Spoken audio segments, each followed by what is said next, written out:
కీలక వడ్డీ రేట్లను యథాతథంగా కొనసాగించింది. రిజర్వ్ బ్యాంక్ ద్రవ్య పరపతి విధాన సమీక్షలో భాగంగా వడ్డీ రేట్లలో ఎలాంటి మార్పులు చేయలేదు RBI. ప్రస్తుత repo rate 6.25%, reverse repo rate 5.75% ఉండగా వాటిని కొనసాగిస్తున్నట్టు తెలిపింది. మార్చితో ముగియనున్న 2016-17 ఆర్థిక సంవత్సరం చివరి నాటికి వృద్ధి రేటు 6.9% ఉంటుందని అంచనా వేసింది. 2017-18 ఆర్థిక సంవత్సరంలో 7.4% వృద్ధి రేటు ఉంటుందని అంచనా వేసింది. అలాగే 500, 1000 రూపాయల నోట్ల రద్దు తర్వాత విధించిన నగదు ఆంక్షలను క్రమంగా తొలగిస్తూ వస్తున్న RBI ఇప్పుడు మరో స్టెప్ తీసుకుంది. ప్రస్తుతం సేవింగ్స్ అకౌంట్స్లలో వారానికి 24,000గా ఉన్న విత్డ్రాయల్ పరిమితిని ఫిబ్రవరి 20 నుంచి 50,000కు పెంచుతున్నట్టు తెలిపింది. మార్చి 13 నుంచి విత్డ్రాయల్స్ పై ఆంక్షలు పూర్తిగా ఎత్తివేస్తున్నట్టు ప్రకటించింది. అలాగే బ్యాంకింగ్ సిస్టమ్ కు సవాల్గా మారిన సైబర్ సెక్యూరిటీపై కమిటీ వేసింది. RBI executive director Meena Hemachandra నేతృత్వంలో కమిటీ ఏర్పాటు చేసింది reserve bank.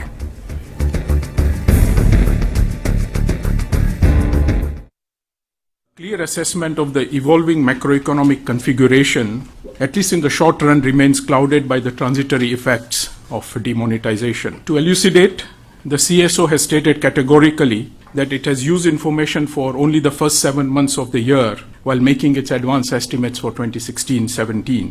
On the inflation front, transient factors, including anecdotal evidence on fire sales of perishables, have discolored an objective assessment on inflation pressures.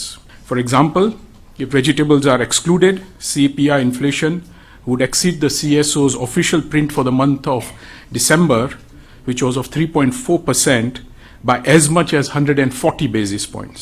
In these highly uncertain conditions, the Monetary Policy Committee exercised abundant prudence in keeping the policy rate on hold while seeing off these transient effects and awaited a clearer and unbiased assessment of inflation. Looking ahead, the committee is dedicated to achieving the target of 4% CPI headline inflation while keeping in mind the objective of growth as mandated by the amendment of the RBI Act and the Gazette notification. In fact, the notification states that the target has become effective since August 2016, and it is in this context that the committee has made an explicit commitment to the target in this resolution. The committee was fully cognizant of the lags through which monetary policy typically operates. It was also sensitive to the need for a calibrated approach to the target, thereby minimizing the collateral costs of achieving it.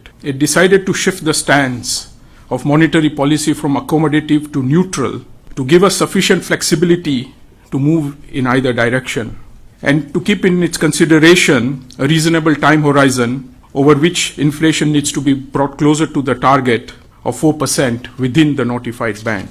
In the view of the committee, timely and effective transmission of policy rate reductions by banks is a critical part of this calibrated strategy, and accordingly it has set out 3 guideposts to improve the efficacy of transmission: quick and efficient resolution of NPAs, a speedier recapitalization of public sector banks, and full implementation of the formula for determining interest rates on small savings. The bank had placed limits on cash withdrawals from certain types of bank accounts. On a review of the pace of remonetization, the Reserve Bank partially restored status quo ante effective from 1st February 2017 by removing the restrictions on cash withdrawal from current accounts and cash credit accounts and withdrawal through ATMs. However, the limits on cash withdrawal from savings bank accounts continue to be in place. In line with the pace of remonetization, it has now been decided to remove these limits in 2 stages as follows.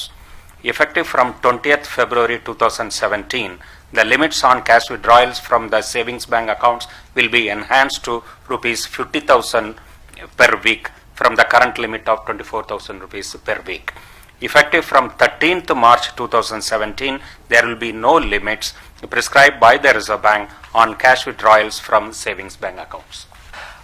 Cyber security had been a major area of focus of Reserve Bank of India, and to that end, some time back, an expert committee was constituted, headed by our Executive Director, Srimati Meena Hemchandra, which deliberated and gave a number of recommendations, which culminated into RBI issuing a very comprehensive circular to all the banks on 2nd June 2016, giving certain parameters to do the gap assessment of their cyber security preparedness and then it is a process which will be ongoing process. But having regard to continuing need to be